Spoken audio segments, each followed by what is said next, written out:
तो आइए दोस्तों समझते हैं हम एम्पीयर का परिपथीय नियम क्या है। एम्पीयर का परिपथीय नियम दोस्तों यहां पर मैंने लिखा है कि इस नियम के अनुसार किसी बंद पथ या परिपथ के अनुदिश चुंबकीय क्षेत्र के रेखीय समाकलन का मान उस पथ से घिरे पृष्ठ से गुजरने वाली कुल धारा के मान का म्यू नॉट गुना होता है। अर्थात चुंबकीय क्षेत्र बी का रेखीय समाकलन, ठीक है, सदैव परिपथ से होकर गुजरने वाली कुल धारा का म्यू नॉट गुना होता है। यही है एम्पीयर का परिपथीय नियम। और दोस्तों आइए इसे समझते हैं हम चित्र से। दोस्तों यहां पर मैंने एक धारावाही चालक तार लिया है और इसमें विद्युत धारा नीचे से ऊपर की ओर प्रवाहित हो रही है।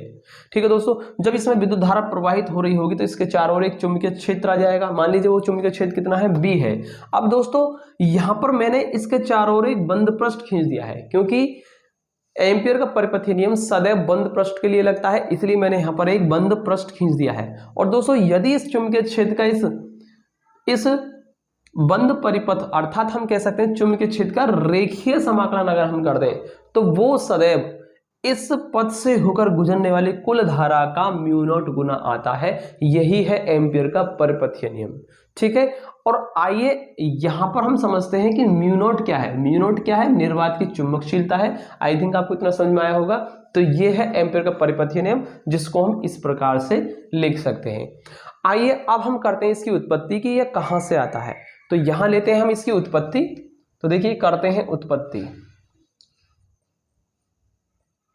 दोस्तों हम जानते हैं कि यदि अनंत लंबाई का कोई धारावाही रेखीय चालक तार है, उससे स्मॉल r दूरी पर किसी बिंदु पर चुंबकीय क्षेत्र का जो मान आता है वो mu naught I upon 2 pi r के बराबर आता है। और ऐसा हमने पिछले वीडियो में सिद्ध किया था। ठीक है, पार्ट नंबर जो 11 था उसमें मैंने ये डेरिवेशन कराया है अनंत लंबाई के रेखीय धारावाही चालक तार के कारण चुंबकीय क्षेत्र। ठीक है, तो उसमें जो आया था अनंत लंबाई के लिए कितना आया था, mu naught I upon 2 pi R आया था। तो सीधी सी बात है, ये अनंत लंबाई का चालक तार है और इससे स्मॉल r दूरी पर कोई बिंदु ए है और इस पर चुंबकीय क्षेत्र का मान कितना होगा, mu naught I upon 2 pi R होगा।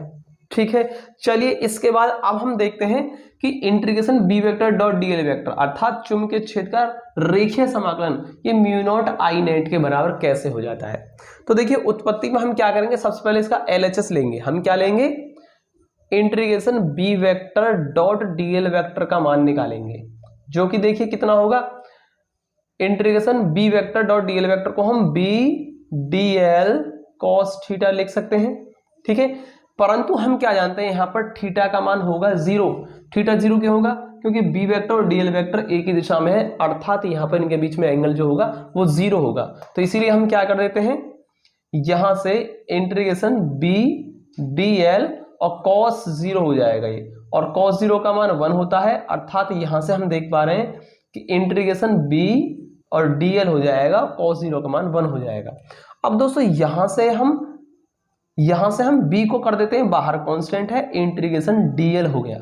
दोस्तों ये किसका मान आ रहा है, ये integration b vector dot dl vector का मान है ये। ठीक है, और यहां से b का जो मान है वो कितना है, mu naught I upon 2 pi R है दोस्तों। तो इससे हम लिख देते हैं बी की जगह। और इंटीग्रेशन डीएल, डीएल क्या है, छोटी सी लंबाई है, अर्थात छोटा सा अल्पखंड है डीएल लंबाई का।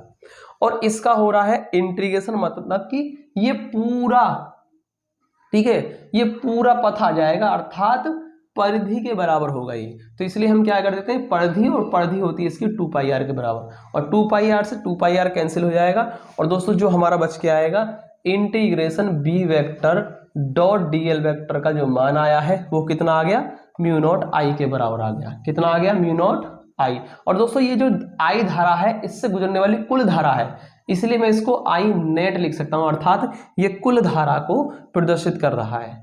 तो इस तरीके से हमने यहां पर इसकी उत्पत्ति भी कर दी है कि integration B vector dot DL vector बराबर म्यू नॉट आई नेट। ठीक है, यही तो है एम्पीयर का परिपथीय नियम, अर्थात हमने यहां से इसको सिद्ध भी कर दिया है। तो आई थिंक आपको कितना क्लियर हुआ होगा, कोई समस्या नहीं होगी। ठीक है, चलिए इसके बाद हम कराते हैं अब एम्पीयर के परिपथीय नियम के अनुप्रयोग। और इसमें सबसे पहला जो अनुप्रयोग है वो यही है कि अनंत लंबाई का धारावाही रेखीय चालक तार है, तो उसके निकट हमें चुंबकीय क्षेत्र निकालना है, जो कि कितना आता है mu naught I upon 2 pi R. तो अर्थात हम ये वाला डेरिवेशन दोबारा से करेंगे, ठीक है। और अब की बार जो हम करेंगे वो एम्पियर के परिपथीय नियम की सहायता से करेंगे। तो आइए दोस्तों हम शुरू करते हैं एम्पियर के परिपथीय नियम के अनुप्रयोग। और इसमें सबसे पहला अनुप्रयोग आता है अनंत लंबाई के सीधे धारावाही चालक तार के निकट उत्पन्न चुंबकीय क्षेत्र, और जो कि कितना आता था हमारा, अभी हमने जस्ट थोड़ी देर पहले बताया था, वो आता है B बराबर mu naught I upon 2 pi are.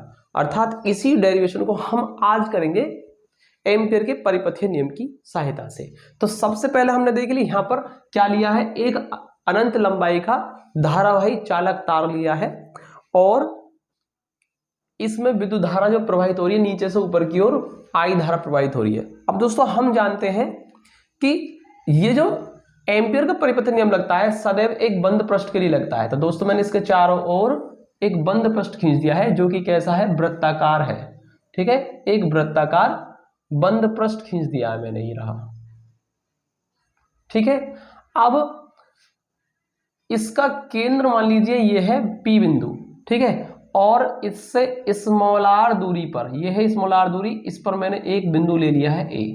अब दोस्तों इस पर हम क्या करेंगे, सबसे पहले तो इस पर चुंबकीय क्षेत्र निकाल लेते हैं। तो चुंबकीय क्षेत्र B वेक्टर किधर होगा, इधर, और इसी तरीके से इसमें एक सूक्ष्म अवयव ले लेंगे इस पर हम, ठीक है, dl वेक्टर, वो भी क्या रहेगा इधर।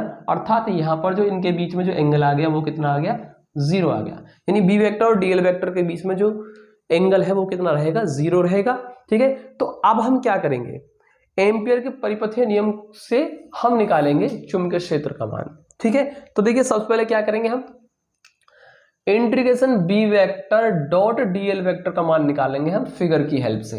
तो कितना आएगा, इंटीग्रेशन B dl और cos थीटा, थीटा कितना रहेगा दोस्तों, यहाँ पर 0 रहेगा, इसीलिए मैं इसको यहाँ पर B dl कर देता हूँ, cos 0 हमारा 1 हो जाएगा। अर्थात हम ये कह सकते हैं कि B vector dot dl vector का जो मान आएगा वो कितना आएगा, B को तो हम कर देंगे बाहर, इंटीग्रेशन dl आ गया। और दोस्तों यहाँ पर B और इंटीग्रेशन dl, देखिए dl क्या है, अल्प लंबाई होगी, अल्पखंड की लंबाई dl ये है, ठीक है, इतनी लंबाई, और इंटीग्रेशन dl का मतलब ये पूरी लंबाई जो कि परिधि के बराबर होगा। तो इसलिए हम क्या लिख सकते हैं, इसको 2 पाई r लिख सकते हैं। और ये आ गई हमारी क्वेश्चन नंबर फर्स्ट। और यहाँ हम इसका रीजन लिख देंगे कि रीजन क्या है, कि भाई ये जो इंटीग्रेशन dl है ये क्या है, 2 पाई r परिधि के बराबर है। क्या लिखेंगे हम, वृत्त की परिधि है ये, तो इसीलिए हमने इसको क्या कर दिया है, इंटीग्रेशन dl को 2 पाई r के बराबर लिख दिया है, ठीक है। तो इतना आ गया हमारा।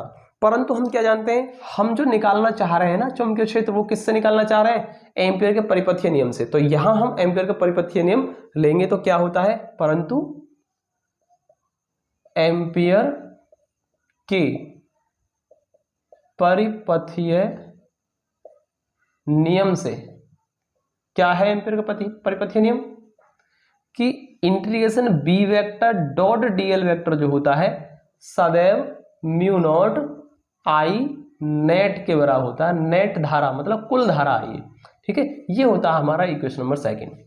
अब दोस्तों यहाँ पर समीकरण 1 और 2 की हम क्या कर देंगे, तो यहाँ पर 1 और 2 को बराबर कर देंगे। देखिए ये भी B vector dot dl vector का मान है और ये भी B vector dot dl vector का मान है।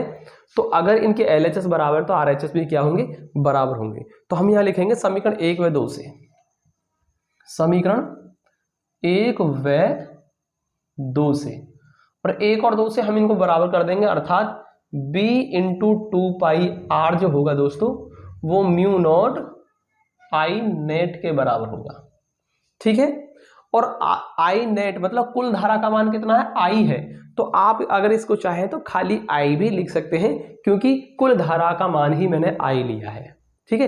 तो आप इसको सिंपल आई से भी रिप्रेजेंट कर सकते हैं। तो आप यहाँ पर नेट ना भी लिखेंगे तो भी कोई दिक्कत नहीं है, मैं यहाँ से इसको हटा देता हूँ, ठीक है। ये कुल धारा नेट करंट जो है वो आई ही मान ली है मैंने, इसलिए हम यहाँ से आई ही रहने देंगे इसको। और दोस्तों यहाँ पर जो मुझे निकालना था वो क्या निकालना था, चुंबकीय क्षेत्र निकालना था, जो कि हमारा B है।